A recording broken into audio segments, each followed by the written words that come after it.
Okay, beautiful. Mommy's about to start. Okay. Thanks, beautiful. You too. Well, that's a lovely moment to start on.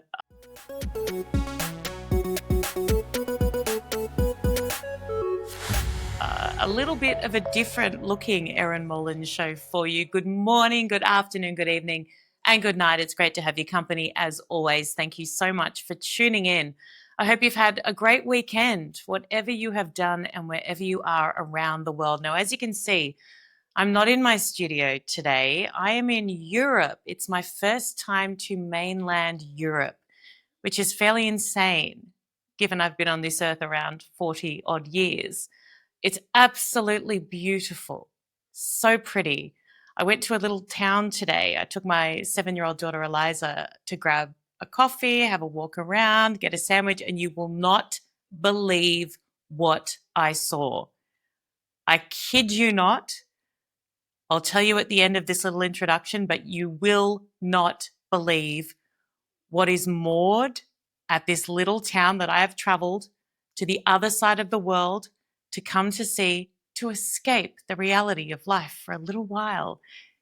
You couldn't make it up.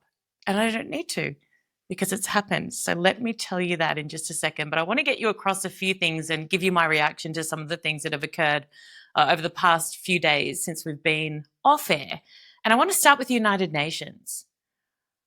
I'm so sick to death of this faux legitimacy that we keep giving them by appearing, by speaking, by placating, by appeasing. Why do we do it?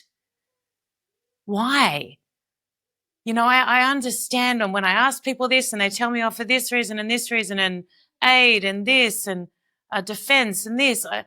You look at the United Nations a few decades ago, the vast majority of countries were democratic, free.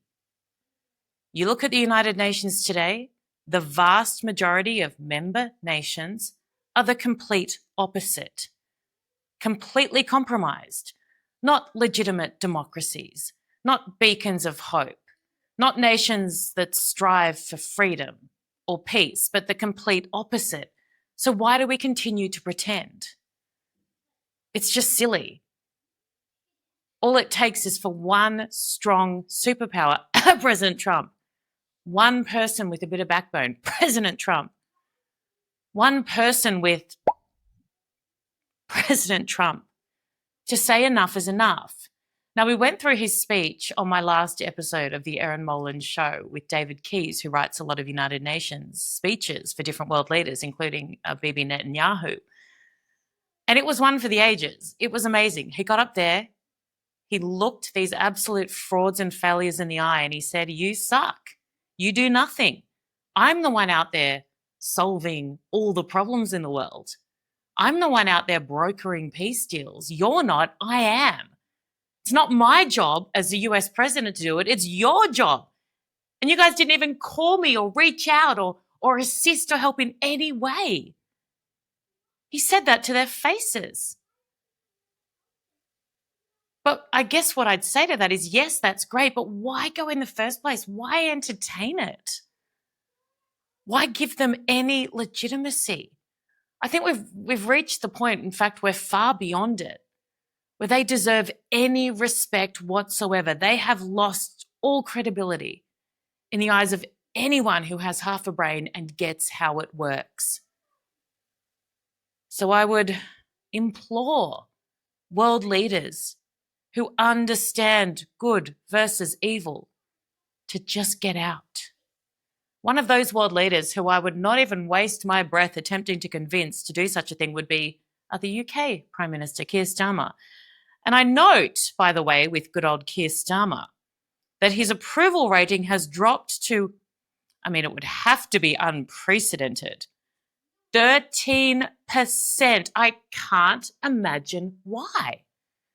I can't. I'm trying to pick my brain and trying to go through all the possible reasons that people in the UK could think he sucks. This woman, she was arrested for calling him a wanker. Have a look.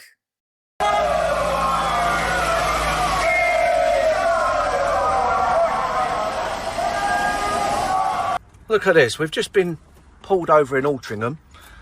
We've got a police car that's... Hello, can we help you? Hiya, are you alright to just get out for us? What's it concerning? It's concerning your van. What, the van? You're alright to turn your ignition off and just get out for us? We just need a couple checks. We don't need to get out. Alright, 2 seconds. Okay. Well, have we committed a crime? We're just trying to have a discussion at the minute. No, I'm asking you a question. Have we committed a crime? So at the minute, you've got the word wankers displayed on the side. So someone might take offence to that. I know, obviously, you might see it as a different way, but technically, it's a public order offence. The only person who would take offence to that is Keir Starmer. Everyone else agrees with it. I'm not saying anything in terms of that. I've got to remain biased, but that's obviously why I've come down to... But if we've not committed a criminal offence, then can we go? Well, just for the time being, it's in terms of you've got Britain First written on the side of your van. So what's wrong with it's that? a prescribed organisation. No, it's not. It's a registered political party. Just give us 2 seconds to run everything Did through. you? But obviously you're detained at the minute. We're detained. You know why. We're detained because It's a prescribed terrorist organisation. What? That is insane. Heavens. Prescribed terrorist organisation when we are a registered political party. We've got a riot van, we've been blocked in. Hi. So, I believe you've not wanted to pass your details. Yes. So, under Section 50 of the Police Reform Act 2002, a uniformed police officer can require you to pass your name and address if we believe you've engaged in antisocial behaviour. Wasting your time. Just wanted to let Wasting you know. valuable police time. What do you think this is, North Korea? Is that what you think this is, North Korea? It's a disgrace. And what about this absolute diabolical display of violence in the midst of one of their biggest cities? I can't imagine why. Have a look. Oh crap.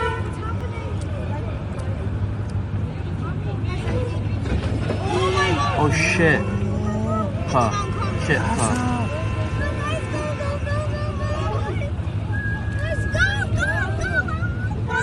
And what about a court's decision to acknowledge the legitimate fears of parents regarding the safety of their children and their daughters in particular, given an illegal migrant accommodation facility right near their schools, but who still says, but one must not tamper with the status quo, and chooses to not do a bloody thing. I can't imagine why people think Keir Starmer is weak. Oh, what else could we think about? Maybe the recognition of a Palestinian state, or should I say, the very public applause for Hamas, a terrorist organisation who carried out the most horrific atrocities, not just on October 7, but continuously since then. Also took the lives of UK citizens. I can't imagine why Keir Starmer's approval is at 13%, the lowest for any British PM since Ipsos polling began in 1977. 79% of voters are dissatisfied with his leadership. Shock me. It's not a shock at all. China's president, Xi Jinping, now he aims to use Trump's eagerness to sort a deal to try and get something concrete regarding Taiwan. Now, this is a big deal. So Xi wants Washington to move from its long-standing position of, well, not supporting independence, and essentially, you know, they have this strategic ambiguity. Remember when Joe Biden got confused 8,000 times about what their position actually was? That certainly didn't help. But what Xi Jinping wants America to do is to weaken Taiwan's international standing and strengthen Beijing's leverage, according to this report. So they want America to come out and essentially say, we don't support the independence of Taiwan. Now, one of the only things that Nancy Pelosi did that I thought was impressive was when she visited Taiwan. I enjoyed that. I thought that was a really good move. I think if you buckle on Taiwan, if you weaken on Taiwan, it's so much bigger than just what it might appear. Because anyone who thinks that the Chinese Communist Party's sole goal is to take Taiwan and then be done is absolutely kidding themselves. You've been sleeping. No. That is just the beginning. Just the beginning. So this is very, very interesting if Xi Jinping is trying to leverage Donald Trump's attempts to essentially finish off a trade deal, and he wants to be able to say that he has and that he's done it, clearly. This is, of course, off the back of the meeting we saw in China recently, where President Modi and Vladimir Putin of Russia were basically skipping along holding hands like schoolboy lovers. It was bizarre. And the inclusion of Modi in this new, so-called axis of evil, well, that got a lot of people on edge. I suspect Modi was just trying to say to Trump, hey, you don't necessarily have me, because Trump obviously come down fairly hard on India as well when it came to tariffs. But I think Xi Jinping now, particularly post that, thinks he's got a little bit more power when it comes to Donald Trump. I hope to hell this doesn't occur, because like anything, and I feel the same way about Ukraine, one sovereign nation falls and it impacts every single other place in the world who believes deeply in their right to exist. It weakens all of us.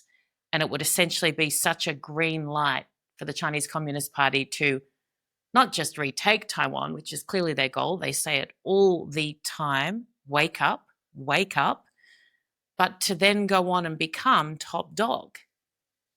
They want to topple America's standing as the superpower of the world. And that is a bad thing for every single person in the world, even those in communist nations, even those who hate and detest America. If China becomes top dog, we are all completely screwed. And they are patient.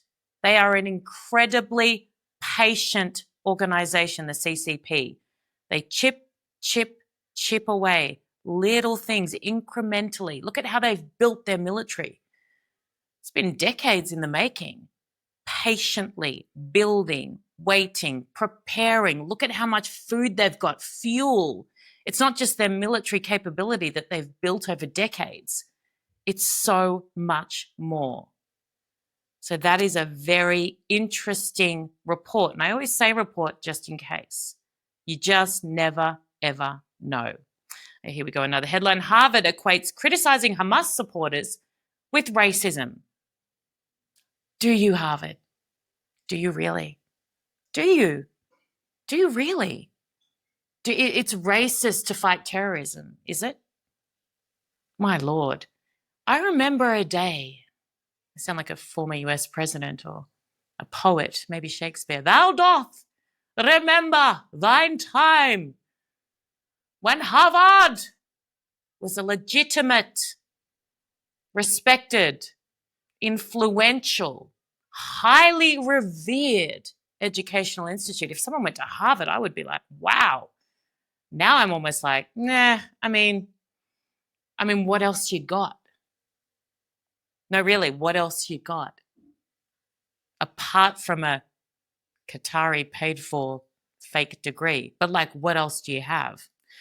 Now, this you will love. Hate, love. It's a fine line. I read that once. I think I was going through a breakup. And they said there is literally like a bee's beep between hate and love. And I think this is a good example. I wanted you to meet one of my new favorite people. Her name is Maebe. Have a watch. Israel is committing a genocide in Gaza. Why is that so difficult for politicians in California to say? My name is Maebe. I'm running for state senate in the heart of Los Angeles and East LA, and I will fight for human rights in the state legislature. At home and abroad, we're going up against some powerful special interest groups in this race, including the landlord lobby, fossil fuel companies, and even the leaders of AIPAC.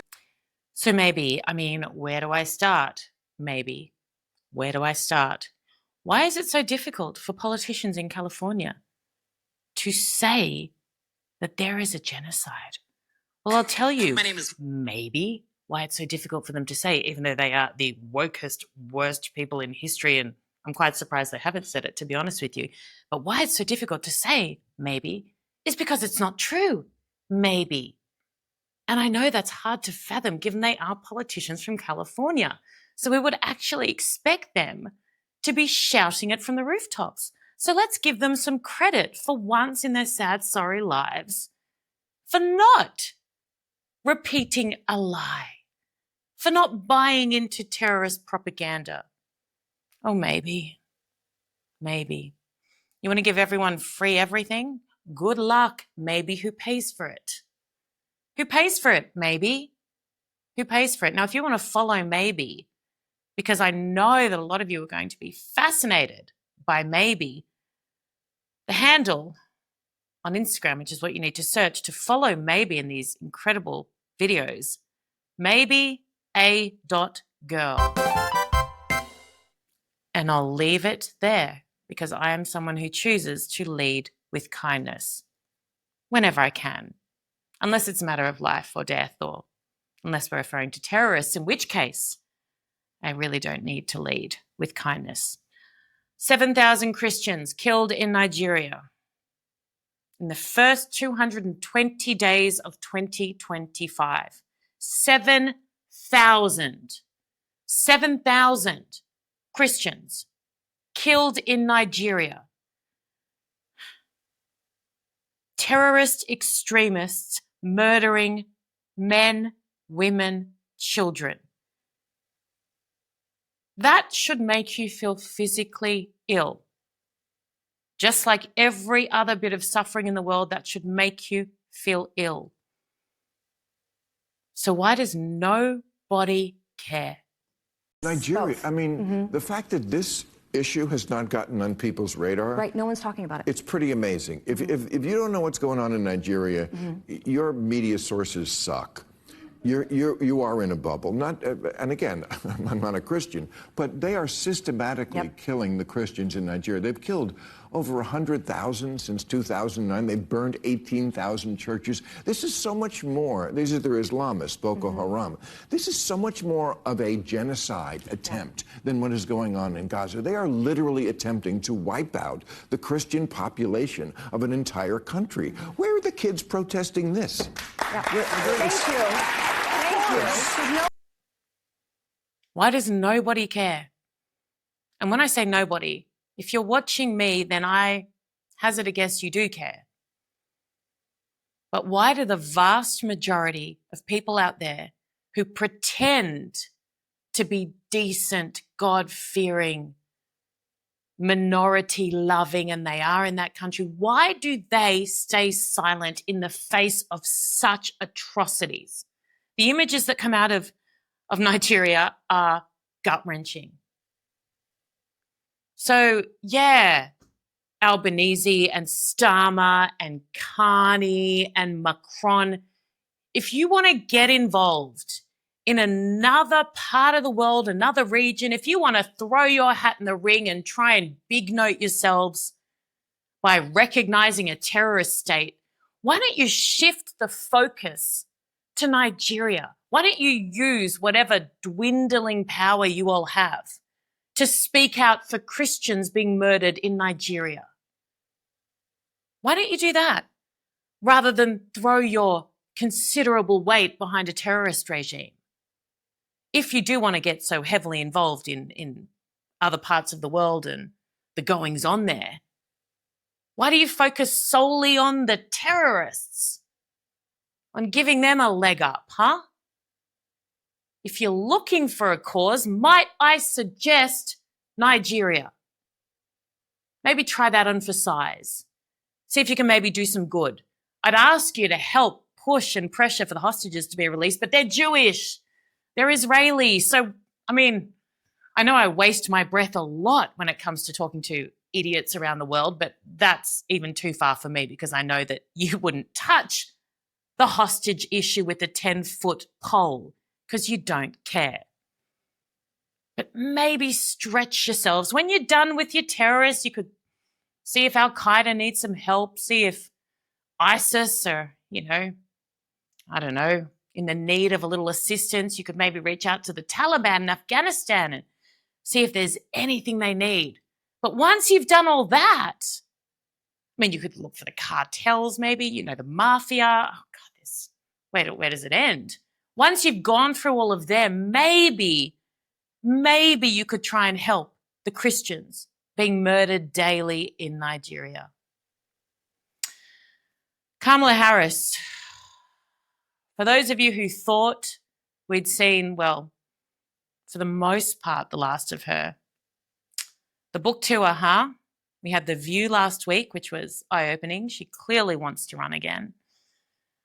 She's now doing cocktail book events, which is interesting given her love of a drink. And I don't say that in any way that is judgy, because I love a drink too. Yes, I do. Very much so. I just don't tend to do presidential debates after having had a few. But I'm not in the field of judgment. In fact, that's entirely the sole purpose of the field I'm in. But it's interesting. Apparently there was a cocktail called Madam Vice President that sold for $24 at this event. I mean, I can't imagine it was a huge hit. Actually, no, of course it would be. How many lefty loonies there are out there.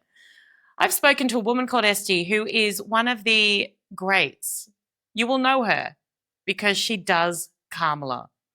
She is the only woman, and I say this right at the start of our chat, who has half a brain, but who would be disappointed Kamala wasn't elected president, because that would have been very lucrative for her and her skill set. She does the laugh brilliantly.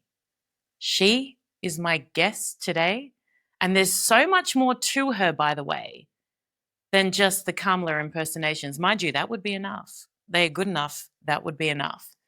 But please enjoy, and I'll be back to wrap things up straight after. First of all, thank you so much for joining me. I've been such a big fan of yours for so long, so it's lovely to have you on the show. Thank you so much for having me.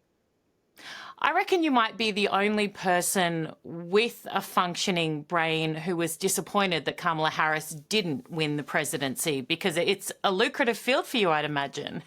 It was very lucrative, and I've been asked this so many times, especially since the election's been over and, the social media aspect of things died down a bit. But I can assure you that I did not want that bubonic plague to take over, because that's what it would be. It would be the end of everything as we know it. So how would it be lucrative if we're all standing in like a burning hill? I think of like the Lion King and Scar. If the prize lands are gone, there's nothing to celebrate. It's a really good point, isn't it? I mean, there's no point enjoying the kind of fruits of your I'll take the Presidential Medal of Honor if anyone wants to nominate me for that sacrifice. But, I was happy to do it, honestly. Bless you. When did you first kind of start to do her, if that makes sense? I started actually early in her vice presidency, and it really took off. It was such a hit. And are you based in Australia?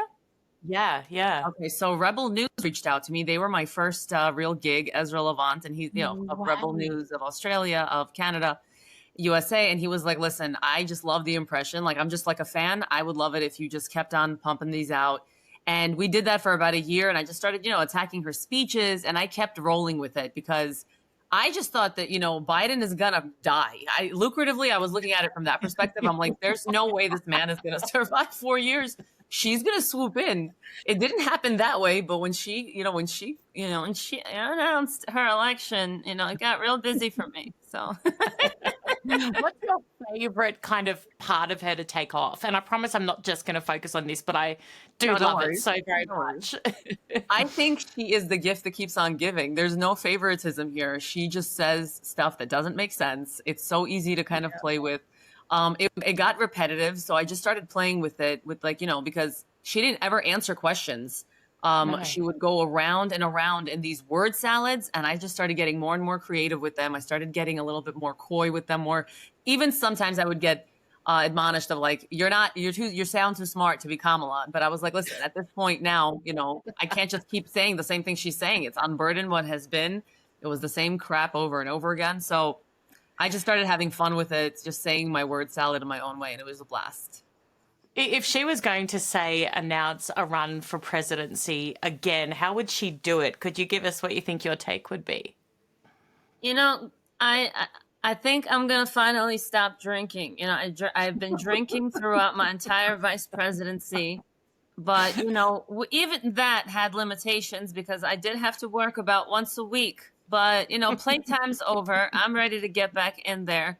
I'm just excited to get these school buses going. I see the children and oh my God, I just want to fill this world with joy and headaches. So, vote for me. Vote for me. I mean, I think we can really do it. I have no money to pay anyone at this point. I don't know if anyone is going to give me any of their money. I just bought myself a beautiful house with all that campaign money that went missing. But if you want to send me, a donation, you can subscribe, at only $495 a month. I will make America truly great. I mean, I would vote for you, even though I live in Australia and have no right to. I know that the Democratic Party don't actually mind if you're not eligible to vote. They'll take it anyway. You don't just do impersonations. You do them brilliantly. But you engage heavily in what is going on, particularly in your country at the moment. And humour is a kind of theme of that. And I think it's so effective because you got to try and get people to feel, to think, and you got to get them to watch and to absorb. And if it's boring as batshit, they're not going to. 100%. Yeah, it's a George Carlin way of thinking. I always loved the stand-up comedians that are storytellers that really, really know how to drive the point home. And I think that there's an entertainment factor that the West is obsessed with. I think it's the world. I think it's the phones, the addictions to the phones, the scrolling. But if we can make that work to our advantage by really getting messages out there, I truly feel they're effective. I've spoken to so many Democrats in the past, I want to say year, the ones that were really disappointed with what was going on. And they're like, listen, we might not like Trump, but you really underlined how bad she is. Like at this point, I can't find myself voting for her. Like with, someone that critically thinks and wants to relate to these issues, I do not want to consider myself as someone that voted for her. I'd rather go with the other alternative, even if I don't personally like him or maybe agree with every policy he has. But you showed me that she would just be, she's a wrecking ball. And those messages weren't, as common as we would love. But even if I said like a small percentage of people, if I was able to really make them see this, then I think I did my small part as a patriot. And I really, truly feel that we were able to do that with comedy. A lot of people that were doing content creating at that time, they truly, truly cared about what the nation was facing. And even though, and I spoke to a lot of them, we collaborated. But when we got, into the serious talks with each other, we truly all cared. There was like a baseline level of, we can't let this crap slide. We can't let it happen. That's such a fascinating point you make, because you look at mainstream media in particular in the US, and they ran cover for her, just like they run cover for terrorists and how they run cover for so many other things. I felt like I was constantly like in this defensive state of like, I need to debunk this or I need to explain. Like they were trying to paint her in this like beautiful light. And it was even to the point where, I lost a lot of opportunities simply because of my viewpoints on her. I've done interviews on the phones, New York Times. They never even published it, I guess, because they understood that I'm not, pro-Kamala. I happened to be mocking her. And maybe they didn't know that when they heard of me or saw the content, but I was very authentic with where I stand in my viewpoints of her, and I didn't, hush about it. And I've lost some opportunities, but I was like, that's fine. I'm not going to sit here and blow smoke up her ass. She's a complete disaster. And comedy should be no holds barred when it comes to politicians. We have to humanize them. Stop painting these pictures of them like they're amazing, like the way they're running Zoran Mamdani right now. Zoran the moron, I like to say. He's a jihadist in glitter and sparkles. And it's like they're falling for it hook, line, and sinker. And it drives me nuts. He is horrific, and actually we'll move on to him in a second. But do you think that your mocking of her, as you call it, and your skits that went viral helped to expose how ridiculous she was to voters? Like, how much credit do you take for her not winning the election? I will take a massive credit where I was really trying to hold up spirits for people that were really anxious and upset at where it was going, because it really looked like they had a winning chance. And it was almost like we were being gaslit as a nation because we were being shown how amazing they were, but they were asking Joe Biden what his favorite ice cream flavor is, when there were people at home watching, like, we want to hear real stuff. We don't understand this deception, but we know we're being deceived. So I can't take credit for the fact that Trump won the election. He did that with the help of the country. I really will say, I think everyone had a piece. And from the comedic perspective, because I only focused on Kamala Harris those 4 years, truly, like 90% of my content was about her. I'll take a small piece. There's maybe there's no percentage here, but I'm very humble in that aspect. It was truly to lighten spirits and try to spread truth about her the best way I could. But I've been told, you were a big part of this election. So I that's very kind. I have no doubt. I have no doubt. So now, could I please deploy your services on Mamdani? Absolutely. We've got an Australian Prime Minister who is horrific. Carney in Canada, please. Starmer in the UK. Macron in France. I mean, how much time do you have to bring down all of these governments? It's insane what's going on. We need to call it what it is. This is not only an infestation, but this is really a takeover. And we have to go back to something as simple as numbers. If you go back, and I feel like I recognized this a very long time ago, just because I'm Jewish, and I felt like we understood how important it is to, procreate, because we lost so many people. My own grandfather is a survivor of the Holocaust, but there are so many family members. And because we know our history so deeply, we genuinely understand the importance of family and procreation and so on and so forth. And why do I bring that up is because, well, Islam is very big on, massive procreation, and they are very busy making babies, and they're doing them at alarming rates. Now, there's nothing wrong with that, right? But if you compare that with the European population and what they're doing and how many kids they're having, or I should say how many children they're not having, it's a matter of time before those numbers are going to rapidly multiply and take over. We already have a bunch of mayors in the United Kingdom that are all of Muslim faith. Now, I don't follow every single one of them, but I do see that in Europe, what's going on is France, I mean, you could see yourself, the population is unbelievably, I believe they're already at 40%. So it's only a matter of time. And it scares me to say the new Home Affairs Minister in the UK is a Muslim woman. Again, fine. I grew up in Indonesia, world's largest Islamic population. I speak the language. But the things she says about what is happening in the Middle East, about Hamas, and it's not pro-Palestinian, she's pro-Hamas, without any doubt whatsoever. It is terrifying. It's Positions terrifying. of power. She determines immigration, policing, national security. It's a very dangerous thing, and I feel like these people are being planted here. For me, as someone that grew up in a New York, where I was in junior high school during September 11th, and I remembered what September 12th felt like, and there was such a unity, and there was no confusion as to where our allies stand and where our values stood. And now it's just nothing but this suicidal empathy with people that are telling you to your face they want to globalize the intifada. They are telling you to your face. There's a man in Texas right now, that video is going viral. He is going into businesses and he's saying, this is haram. You need to stop selling it. We are all Muslim. It's to the point where now they are dictating their own terms. So let me get this straight. You want to leave your oppressed countries and you want to come here, you want to come here and you want to instill those values that you ran away from. You're not assimilating to our beliefs. You're not assimilating to our faiths. And you're also being hostile in this takeover. And you're gaslighting people and you're using the West's ridiculous, like I said, suicidal empathy to make it happen. And it is ridiculous. You have people like Tucker Carlson sitting here saying, I'm sorry, insane things about this little boy that apparently got murdered by the IDF, purposely antagonizing how people feel currently about the state, the current state. It's a very sensitive topic. We have a lot of people in the West and the journalist aspect that are being funded by this propaganda machine. And it is very successful because I see how people, their heartstrings are just being plucked away. Not all of these people are bad people. They are just genuinely brainwashed. They're not understanding what they're supporting. They think, oh, these poor people.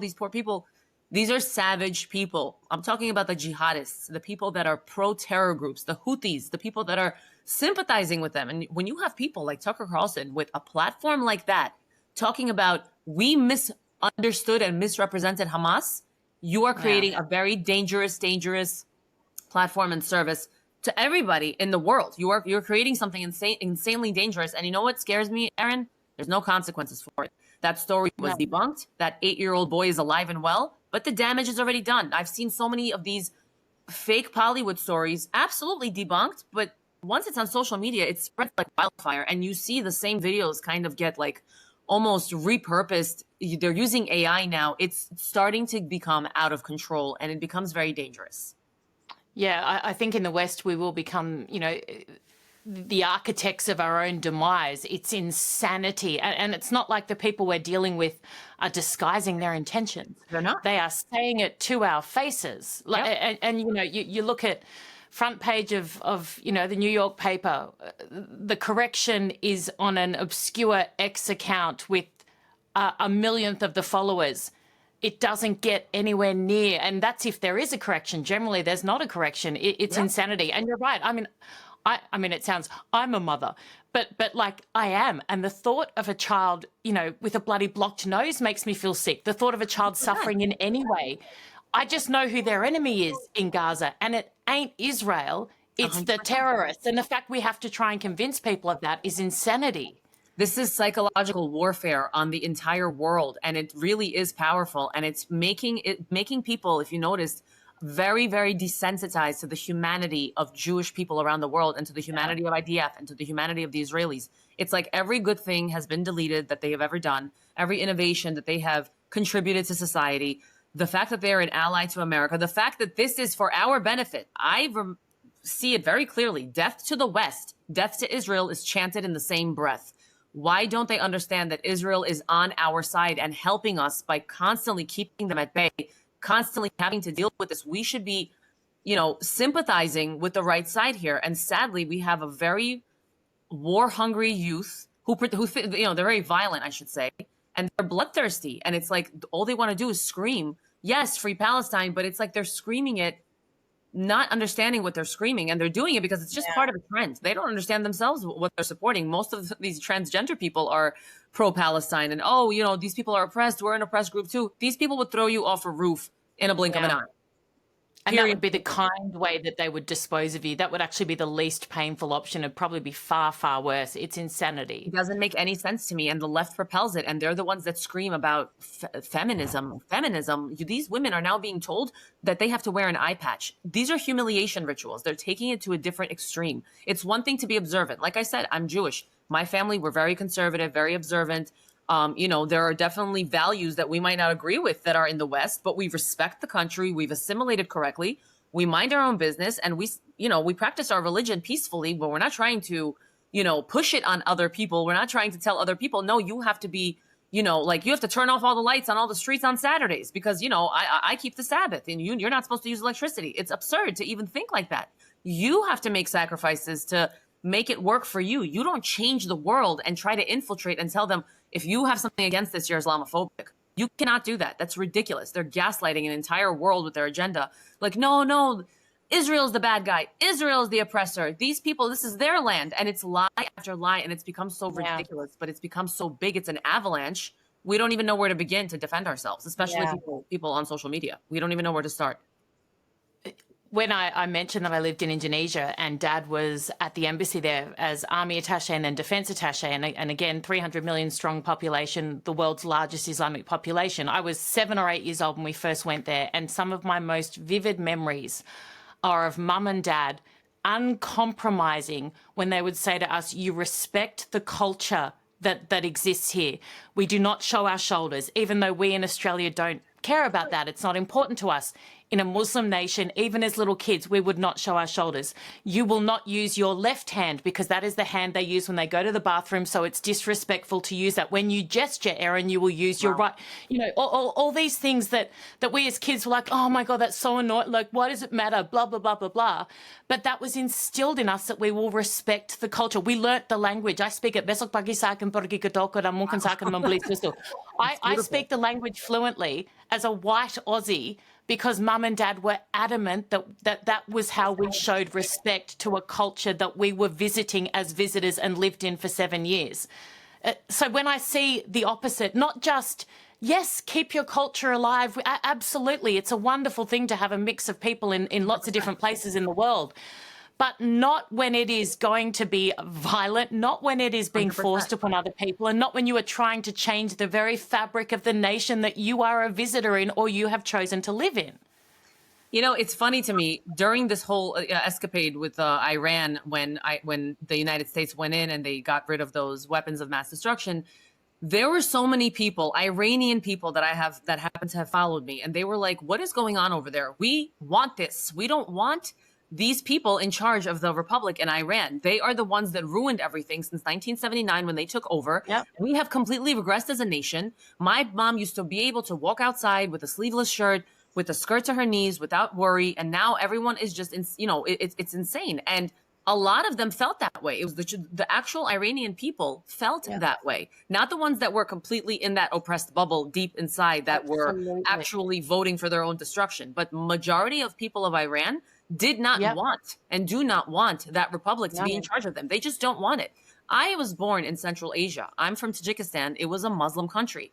And we lived in complete peace with a lot of these people. But sometimes there were situations where things would get very tense. And the second that the USSR collapsed, people like my parents got up, grabbed what they could, and said, we need to get the hell out of here because it's so imbalanced and unstable. We have no problem. We've assimilated with their culture. A lot of my culture personally right now, very, very much, a lot of things are plucked from the Muslim culture. And we practice a lot of these traditions that we grew up with in Central Asia. And we're proud of these traditions. This is kind of how we grew up. We've assimilated, but it has a mix of Israeli too. And it has a mix of Russian, and it has all these Jewish things. And it's, you know, I'm a Baharian Jew, and a lot of people might not know what that is, but there is a huge, huge bulk of us in New York City that migrated here from Central Asia.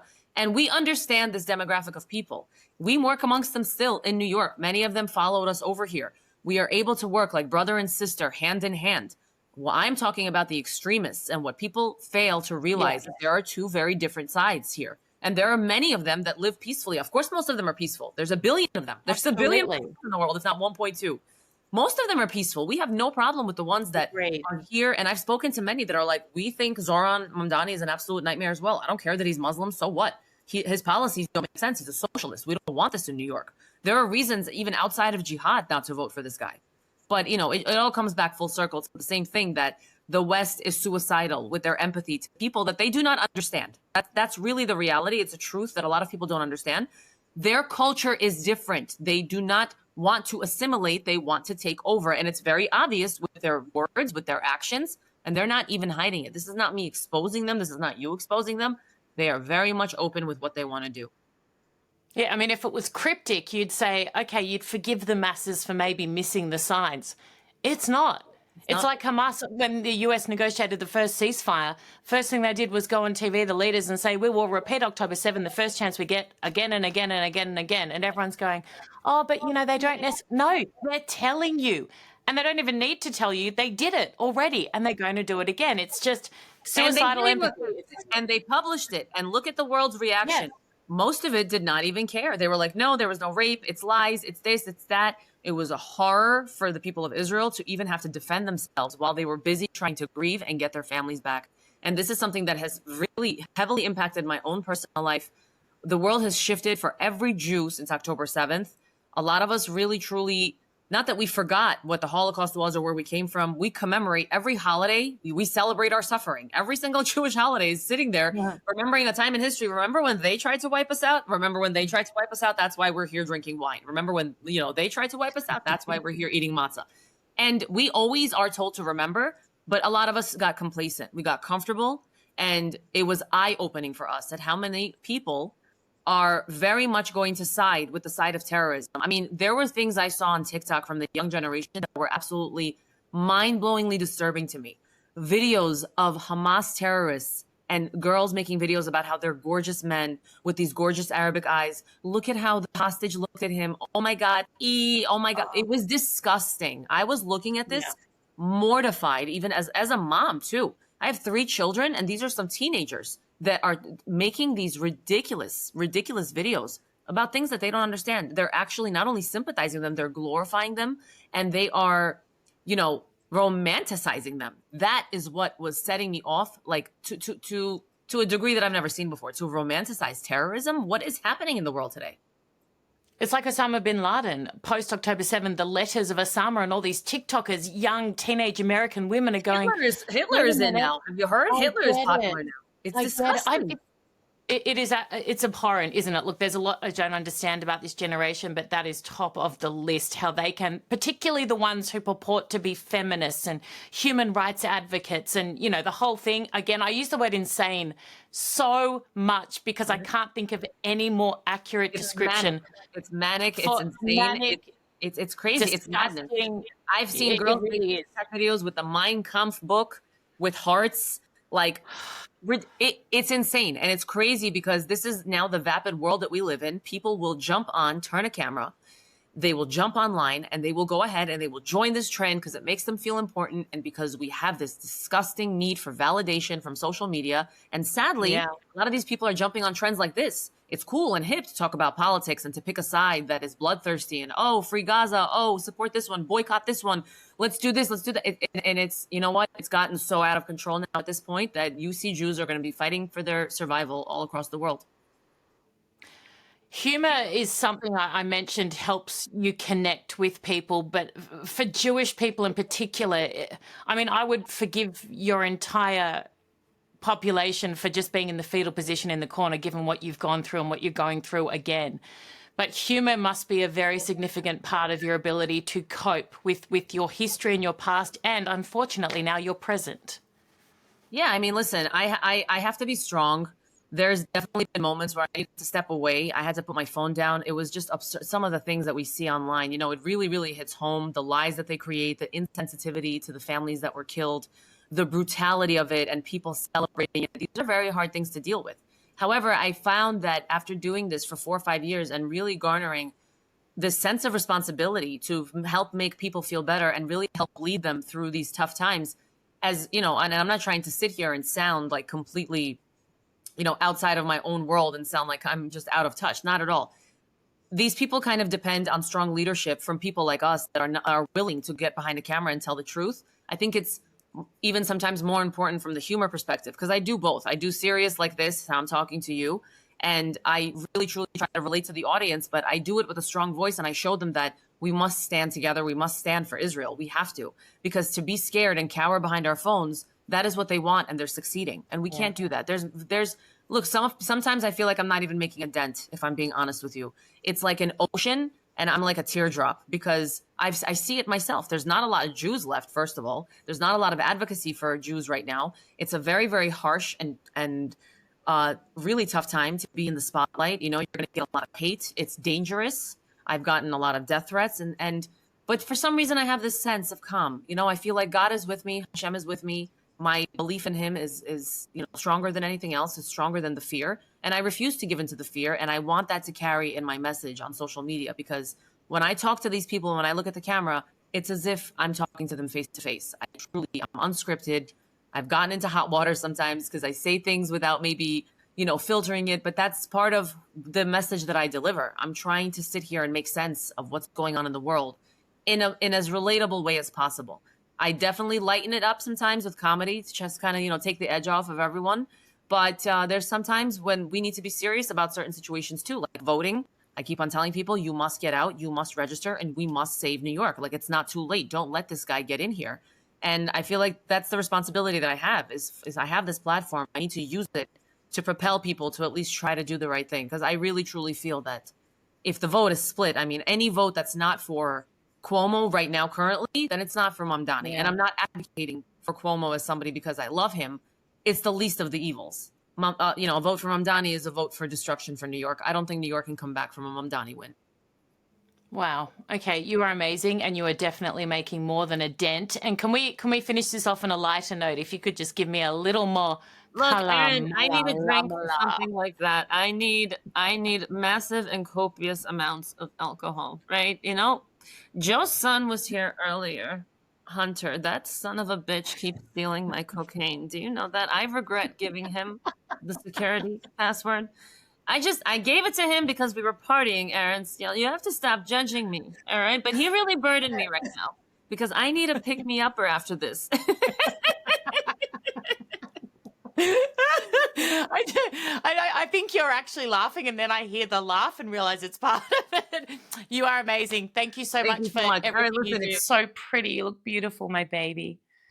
So yes, I am doing this away from home. My little girl and I have gone to Europe for the first time. Only a quick trip, but it's so beautiful. Apart from, hi, sweetie, don't come in beautiful. Just because this is going to go on air, and Mummy doesn't want everyone to see your beautiful face. Even though I wish they could, because you're stunning. Oh. Okay, go beautiful. I love you. Okay. No, you can't cut it out. I know. Good one. I'll come in a sec. Your beautiful, stunning face. So I'm putting left out of my face. Yes, exactly. Well, I got to finish this quickly before the light runs out. Then I'll come see you, my darling. At the start of the show, I told you what I had encountered this morning in a little town in Europe. I kid you not. I woke up early this morning, a little bit of jet lag. My little girl and I jumped in a car, drove to this little town that I'd looked up because there was a castle. We get there, we go grab a coffee, go for a walk along the port. You will not believe what is moored in this port. I'm about to show you. I kid you not. I travel across the other side of the world for some time out, for some respite. And this is parked right in front of the coffee shop. Take a look. So I fly to the other side of the world for 5 nights just to take a break, to escape this fight against terrorism. I get to my little town, and I kid you not.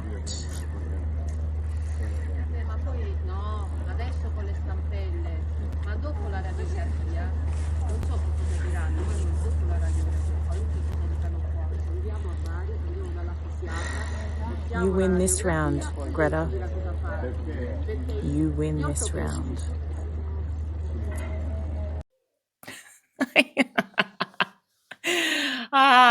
I mean, that would only happen to me. And I've learned to accept that this is my life and my existence, and these kind of things will happen to me. But you got to laugh, right? You got to laugh. And please let me know in the comments if you think that I should potentially try to approach the vessel for a chat. Say hello. Swap war stories, maybe. Offer them some food. Some more fireworks so they can pretend to have been struck by a missile again. I suspect I'll pass for many reasons. But I'm tempted. I'm tempted. I love you all. Thank you so much for joining me, especially since it's a little bit different, this show, but I will still come to you every single day, and I will give you my take, and I will keep you up to date and bring you fascinating interviews. I'll be back home next week, but the next couple of days, you will join me here, and I'll update you tomorrow as to whether or not I joined the flotilla. You all already know the answer to that. Take care. Love you. See you all tomorrow. Bye.